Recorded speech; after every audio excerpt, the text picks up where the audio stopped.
back to my channel, Read and Escape with Nina, and happy Friday the 13th. I got my poster back here. I love Friday the 13th. I know it's typically known as a bad luck day, but for me, it's not. It's fun, it's cozying up, looking at Jason movies, scary movies, typically on like AMC all day. It's just one of my favorite days. So today I want to get into some books I've read that have a cabin like feel because we know Jason, it's a camp, they're in cabins, and also one of them has like a slasher type feel to it because we know Jason is typically like a slasher film. So yes, I like to get into those books today. I have my notes over here, so if you see me looking off to the side, my notes are actually on my laptop. So first we're going to start with The Shuttering by Anna Alborn. I believe I did a book review on this one for you guys before. I have to go back and look. Okay, y'all, sorry about that. So, The Shuttering, I was saying that I believe I did a book review on this one on my channel before. I think this was one of them, but if not, I'm gonna go over it today because it definitely has a cabin feel, definitely very creepy. I'm gonna go over and look at my notes real quick and give you brief synopsis of it because it's been a while since I've read this. And like I said, I read so many books, sometimes it's hard to remember details without notes, especially for me. So it says a group of friends gather at a secluded cabin in the wintry mountains of Colorado for a final hurrah, holiday hurrah. Instead, it may be their last. First, a massive blizzard leaves them stranded, then, the more chilling realization something is lurking in the woods, watching them and waiting. So, I normally I'm not big on like creatures and monster type of um, scary books, but I enjoyed this one because the way she was very descriptive with her writing, and this one it it made it seem like it was the trees that was actually the monster because they look tree like. So when you look outside, you think you're looking at a tree, but you're actually looking at one of these creepy monsters. So I really enjoyed this. I really enjoyed this book because it gave the feeling like I don't know what it is. I want to keep reading to find out what this is. And basically, the friends were just being, picked off one by one. So yes, what I like about this is it's very descriptive in how she described these creatures, the sounds that it makes, just the wintry atmosphere outside. And so basically, the friends they see that there's these creatures out here, but yet they're in this cabin. They're going to be running out of food soon. So one of them decides to go out and try to get some help, and then the friends notice there's blood in the snow, so that person's killed and basically just start getting killed one by one. I'm going to tell you that Anna Alborn is, from just the books I've read by her, is known for not having happy endings, but it just be oh so good. I just love her writing. And then this one, there were twin brother and sister, and I was really rooting for them to make it because they were getting so close to the end, but these creatures, they were really coming in and just they were just, because they're huge, they're big, so they're taking bigger strides, so they're just gaining in on them. And when um, Ryan and his sister feel like they when they make it to the main road, they're so happy because they thinking they made it, but then these creatures are still right there, and um, Ryan makes the ultimate sacrifice. He sacrifices himself for his sister when he realized like their back is up against the wall, they're not going to make it, and it was so gut wrenching. It was so sad because you put yourself in that predicament and be like, gosh, what would I do? What would this be like? And it was just so sad. So he sacrificed himself. They had a dog with them too. I don't know what happened to the dog. I feel like it mentioned that he ran off um, with Ryan too. So I'm thinking the dog didn't make it. And then the sister saw some people finally coming up the road in their truck. And naturally, they pick her up to help her. But they're driving back to the cabin that she just left. And she's like, no, no, turn around, don't go. And it just ends there. So it's just like, oh, her fate is just, it's pretty much not going to be good either. I loved it. It was action packed. It was nonstop. I mean, as soon as you jump right into it, the characters, like I said, some of them were likable, some weren't. I was really just, I really was drawn to Ryan and his twin sister the most in this. So that's The Shuddering. Check it out. You will absolutely love it.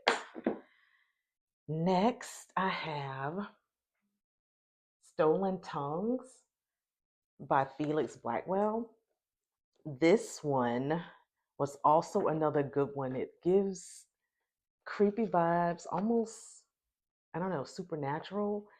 But the description says a romantic cabin getaway doesn't go exactly as planned. High up on the windswept cliffs of Pale Peak, Faye and Felix celebrate their new engagement, but soon a dark figure looms near the windows in the dead of night, whispering to Faye. Now, is that not scary? As the weather turns deadly, Felix discovers that his terrified fiancée isn't just mumbling in her sleep, but she's whispering back. So, what was scary about this? Oh my God, I feel weird just talking about it. What was scary about this is that he was in the cabin with her. And yes, there was something outside that was of concern, obviously, but it was talking to his wife while she was sleeping. And so not only was he having to worry about something on the outside, but he needed to be concerned what was going on inside this cabin. And his wife became very scary at one point. I mean, because he would wake up in the middle of the night and she would just be standing there. um it is just creepy, or she would be like in the bathroom just standing there not doing anything. I was really freaked out by this one, guys. You have to check it out. Very big cabin feel, action packed to the point, and you will sleep with the lights on. Moving on to the next one that I'm going to talk about is Dead of Winter by Darcy Coates. I actually read this one on my Kindle, so I don't have the copy, but I'm going to put it up on the screen so you guys can see the cover. Um, this one, let me just read a quick synopsis for you. It says, when Krista joins a tour group heading deep into the snowy expanse of Rocky Mountains, she's hopeful this will be her chance to put her ghosts in the past to rest. But when a bitterly cold snowstorm sweeps the region, the small group is forced to take shelter in an abandoned hunting cabin. Despite the uncomfortable claustrophobic quarters and rapidly dropping temperatures, Krista believes they'll be safe to wait out the storm. She couldn't have been more wrong. They start dying one by one. This is a good one because it's like it has you wondering, is it somebody out there on the mountain that's doing this? Or is it somebody in our group? And then you start not trusting each other and you start trying to, some people want to go one way because they don't trust the group, and some want to stay, and it's back and forth dialogue. And then you get a little bit of um, backstory, not too much, but you get a little bit of backstory on some of the characters, and then that has you thinking like, could it be this person or that person? I really, really enjoyed this. This was good. A nice twist that honestly I didn't see coming, and I really, like I said, I really thoroughly enjoyed it. I think the writing was good. It got straight to the point. I wasn't bored. Um, like I said, I was just constantly guessing the whole time I was reading this. I would recommend this. Definitely had a cabin feel to it, especially with, like I said, it had the cabin there and they were all stuck in there and they were just trying to talk and try to figure things out, possibly see if they could get like a radio or something going to try to reach out and dispatch or something like that. But yeah, it's a good one. I enjoyed that one. The next one I'm going to go over is also one that I read on my Kindle, and it's One by One by Frida McFadden. Um, I know a lot of people like to talk about Frida McFadden books being like popcorn thrillers, and they are. You know what I'm saying? Like, if you want to read something easy and quick and fun, and you don't want to have to do too much thinking and read through too much detail, I would say Frida McFadden is your go-to author. And honestly, I still like it. And if I'm being keeping it real, sometimes I can't figure out what's happening in some of them. If I'm being honest, you think it's her book is gonna end one way and then it's another. So I enjoy them. But this is about a group of friends who decide to take a trip to a cabin, and then their minivan breaks down, and they don't have any cell phone reception, and the group has no choice but to hike the rest of the way up to the hotel. But it turns out that the woods aren't as easy to navigate through as they thought, and it's either someone or something, going on, that's hunting them or stalking them.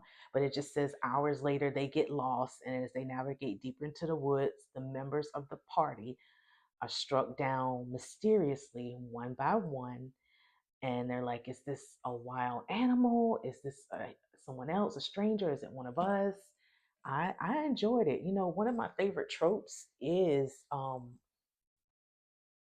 atmospheric books like this, where people are picked off one by one, and you're trying to like solve the mystery in your head as you're reading. I think it's very fun and very interesting reads. So, and very fitting to the Friday the 13th with the whole cabin thing. And let's see, the last one on my list is Them. I actually have a copy of this by Makai Watson. He is actually, I think I said this in one of my videos, he's a YouTuber. I found out about this book from following another booktuber, and I was like, sounds like something right up my alley. I'm gonna give it a try. Definitely horror feel, vile, um, triggers to the 10th power. Um, splatterpunk slasher, and that's why I included that with this, because Friday the 13th Jason, I mean, is slasher related, so that's why I wanted to go over this book. This one was very scary. So it says, Jeanette thought she'd get to enjoy the cozy rainy evening after a hellacious week she just endured. Snuggle up on her couch with her Labrador. Everything seemed perfect. Rest couldn't come sooner. Then it happened.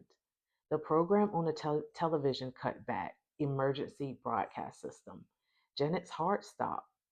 The signals is choppy, yet the message is clear. They look like people.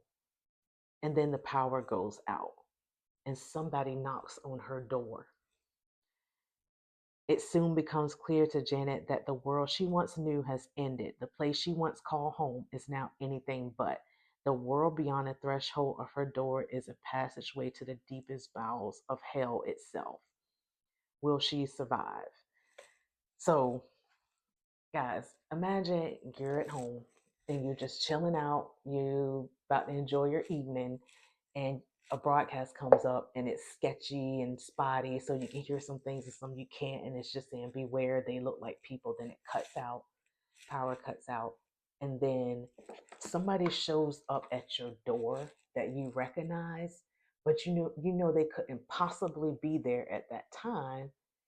um and that is just so scary. And I believe the first person she encountered at her door, if I'm not mistaken, was her ex, but he was like far away. There's no way he could have made it there in that time. So that freaked her out. And then I believe her mom showed up at her door.